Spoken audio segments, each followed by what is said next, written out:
Olá pessoal, nosso tema ainda continua em behaviorismo e hoje vamos falar ainda um pouco de estímulos, mais voltado para os estudos das emoções.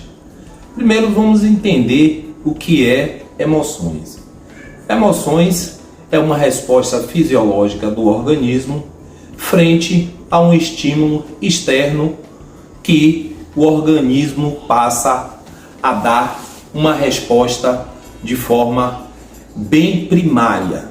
As emoções elas estão divididas em emoções primárias e emoções secundárias. Mas hoje vamos dar foco nas emoções primárias, porque o nosso material de estudos são os animais. Lembrando que as emoções ela pode acontecer em qualquer animal, os humanos e os não humanos.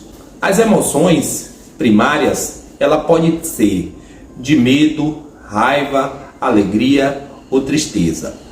Mas dentro do análise do comportamento e dentro do behaviorismo, o exemplo que eu vou dar aqui neste vídeo será as emoções de medo. Didaticamente, de forma que ela fique mais bem clara, as questões do medo fica mais tranquila para ser representada dentro de um vídeo com tão pouco tempo. O medo, por ser uma resposta fisiológica, ela vai ter que ter algum mediador dos transmissores. E quem seriam esses transmissores? Seria a adrenalina.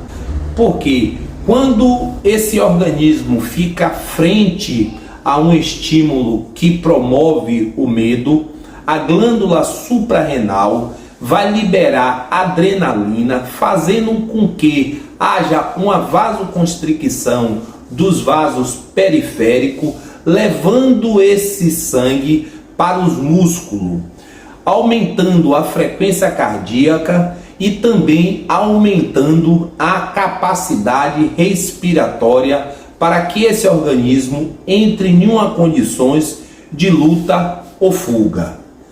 Mas o nosso amigo Pavlov deixou uma deixa para o nosso grande psicólogo Skinner. Skinner, ele fez um estudo dentro das emoções e que também Pavlov fez, que tem como condicionar as emoções. Mas hoje, dentro do meu trabalho que eu faço aqui dentro de Salvador e nas regiões metropolitanas aqui de Salvador, um dos grandes problemas comportamentais que eu sou procurado para tentar resolver são as questões de medos, ansiedade, reatividade, que tudo isso está relacionado às emoções. Os cães, quando apresentam qualquer manifestação que podemos interpretar como medo, a gente tem que entender que isso é uma resposta fisiológica, como eu acabei de dizer. Mas quando essa resposta fisiológica passa a acontecer de forma exacerbada, podemos entender que está ocorrendo um transtorno comportamental. Que esse transtorno comportamental ele pode ser uma ansiedade generalizada, promovida por esse medo, ou também pode ser desencadeada uma fobia. Quando é que nós podemos entender que esse tipo de fenômeno, que é a emoção de medo, está em uma questão patológica? É quando essa manifestação traz prejuízo para o organismo e para as pessoas que estão se relacionando com esse animal. Vou exemplificar uma forma bem categórica de um medo que traz prejuízo tanto para o animal como para as pessoas que vivem em volta desse animal. É quando um animal tem necessidade de passear. Lógico, um animal não pode ficar enclausulado dentro de um apartamento ou até mesmo dentro de um canil e dentro de uma casa sem poder interagir com outros animais, com pessoas, porque a manifestação de medo faça com que esse animal tenha respostas fisiológicas que traz prejuízo às suas questões orgânicas.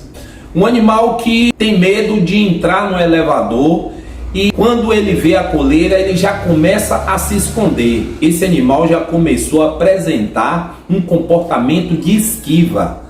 Agora, essa esquiva, a gente precisa entender que isso passa a ser uma ansiedade. Porque o que é a ansiedade? Ansiedade, ela é uma manifestação que o organismo prevê a chegada de um estímulo que ele ainda não teve contato.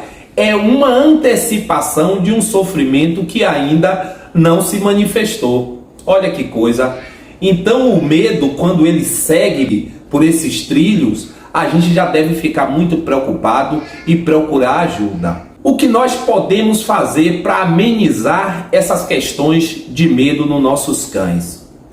No vídeo anterior, eu falei sobre a dessensibilização, sobre contacondicionamento, sobre potencialização e sobre habituação. Dentro das questões de resposta de medo, uma das ferramentas que podemos usar bastante é a dessensibilização sistemática. Se vocês voltarem lá no vídeo 5º, que eu falo sobre a sequência de behaviorismo, vocês vão entender o passo a passo todo como é que controla o medo usando essas ferramentas.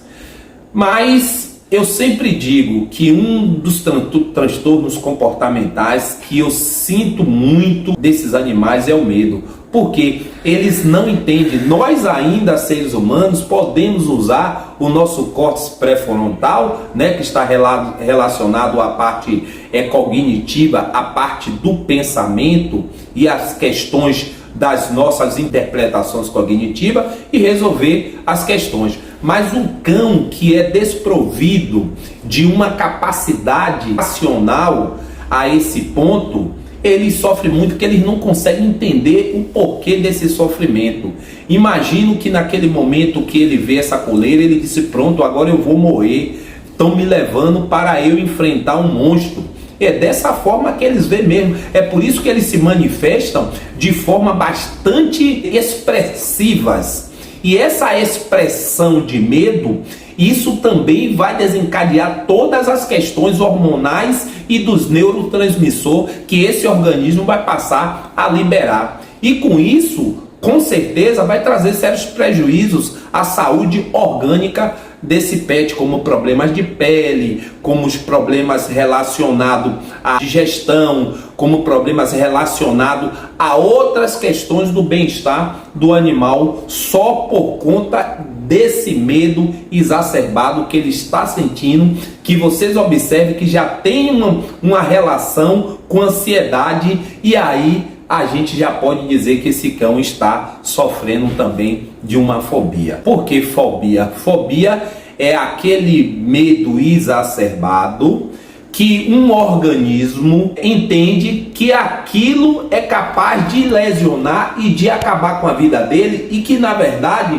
não está relacionado com o efeito que esse estímulo traz para esse organismo, não é capaz de danificar a vida dele, só que ele entende que aquilo vai terminar com a vida dele e o estímulo não vai ter condições de ocorrer isso. Por exemplo, eu vou fazer uma comparação com um ser humano e depois vou fazer uma comparação com animais. Pronto, uma pessoa que tem fobia de barata, uma barata em momento nenhum vai matar essa pessoa, mas se por um acaso uma barata dessa adentrar na roupa de uma pessoa e uma janela de um prédio estiver aberta, essa pessoa é capaz de se jogar da janela do prédio de forma alucinadamente, porque vai pensar que essa barata vai acabar com a vida dele. Na verdade, isso não vai acabar com a vida dele. Então a gente está frente a uma fobia.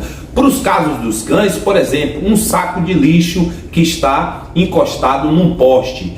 Tem cães que impactam de determinada forma que chega a um ponto de até mesmo se sentir desconforto. Se tiver de coleira ou se tiver de peitoral, eles puxam e não querem que isso aconteça. Eu tive a oportunidade de atender um cão de uma cliente que, quando eu cheguei no seu endereço, ela me relatou que uma das cadelas dela era uma Border Collie, tinha uma fobia tão grande de estampido, fogos de São João, que essas coisas que tocam aí nesses comemorativos, que ao tocar, estava acontecendo o jogo do Brasil, quando começou a tocar os fogos, essa cadela se lançou do 5º andar embaixo. Imagine a aflição que esse animal se encontrava. E isso a gente está frente a uma fobia.